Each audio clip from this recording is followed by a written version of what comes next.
Welcome to this explainer from the Foundry by Forge College. I am so excited to have you here today because we're going to draft the ultimate blueprint for protecting your Solana smart contracts. You've worked incredibly hard to build complex, lightning-fast programs, right? Well, today, we're going to make sure some teenager in a basement can't just drain them in 5 seconds. So, in our last lesson, you built these incredibly fast, optimized foundations using complex data structures. You minimized instruction costs, you modeled state beautifully, but look, a fast contract isn't much good if the front door is left wide open. Now, we're installing the heavy-duty security systems. We're turning those optimized structures into locked-down, impenetrable digital vaults, and doing it without blowing up your precious compute budget. Here is the master blueprint for today's explainer. 1. Building your security blueprint. 2. Drafting a threat model. 3. Common anchor vulnerabilities. 4. Escrow defense schematics. And finally, 5. Finalizing the specs. Let's jump in. All right, Section 1, building your security blueprint, and specifically, respecting your constraints. So here's the thing. A mathematically perfect security system, totally useless on Solana if it completely blows past your transaction compute budget. Honestly, it's kind of like hiring 100 huge bouncers for a tiny little nightclub. There's literally no room for anyone else. Since you've already constrained your compute, we have to rely heavily on cheap, built-in runtime checks. By leaning into Anchor's declarative validations, we actually move the heavy lifting to the front door, validating all those accounts before your main logic even starts running. Moving on to Section 2, drafting a threat model, the true foundation of your defense.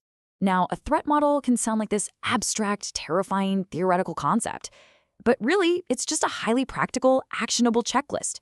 It's simply about identifying your program assets, mapping out your trust boundaries, and figuring out exactly what an attacker is capable of doing to you.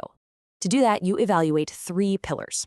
First up, your assets. We're talking LAMP ports, tokens, critical state.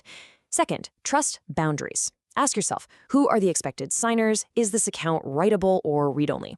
Basically, treat any account from an external client like a total stranger handing you an unwrapped sandwich. Untrusted until proven otherwise. And third, attacker capabilities. Can they pass arbitrary instructions? Could they execute a replay attack? You've got to know what you're up against. Which brings us right to Section 3, common anchor vulnerabilities, knowing your enemy. Let's map out the 5 most terrifying Solana vulnerabilities directly to their absolute cheapest mitigations. Missing a signer check? Just use Anchor's signer constraints. Unsafe CPI? Always validate your metas. Terrified of deserialization panics? Implement defensive parsing so your program gracefully airs out instead of just crashing and burning. Reallocation bugs? Assert rend exemption. And finally, for unchecked token transfers, verify your token account owners before invoking a CPI. It's really that straightforward. Now, if we look at how to apply these, Anchor does an incredible amount of heavy lifting for you on the declarative side. They are cheap, reliable, and run automatically, kind of like an autopilot. But you still have to put your hard hat on for explicit imperative assertions. You're going to need these manual checks whenever you're handling dynamically computed conditions, like verifying the exact bump for a program-derived address, for example. All right, Section 4, escrow defense schematics. Let's look at a real-world application. Let's ground all this theory with a quick step-by-step workflow. Step 1, list your assets and invariants. Step 2, list your trust boundaries. Step 3, enumerate the attack vectors. Imagine someone trying to slip you a fake token account. And Step 4, assign your mitigations. It's a really systematic way to guarantee your escrow PDA is fully protected from being drained out of nowhere. Translating that conceptual workflow into specific code-level safeguards, that's where the magic happens. You want to use has-one for structural constraints and drop in explicit require keys eq macros for runtime values. You absolutely must validate your PDA bumps and seeds to prevent spoofing and verify owners before any CPI transfers. Think of these as the heavy-duty deadbolts to keep the bad actors out of your vault. And finally, Section 5, finalizing the specs, testing and auditability. Tie each critical invariant to a unit test. I mean it. This is the golden rule of security engineering. It guarantees that every single checklist item we've just talked about doesn't just stay a nice idea floating in your head, but becomes a ruthless pass-or-fail requirement in your continuous integration pipeline.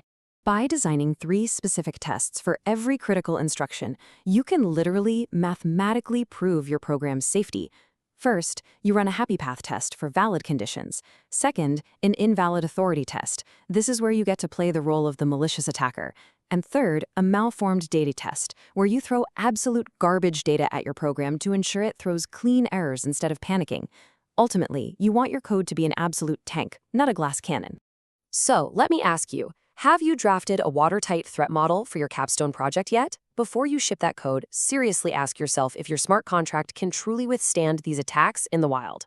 Thank you so much for joining me for this explainer. Be sure to visit forge.college to master even more advanced Web3 security techniques, and check out the rest of our developer curriculum. Keep building, stay paranoid, and I'll catch you in the next one.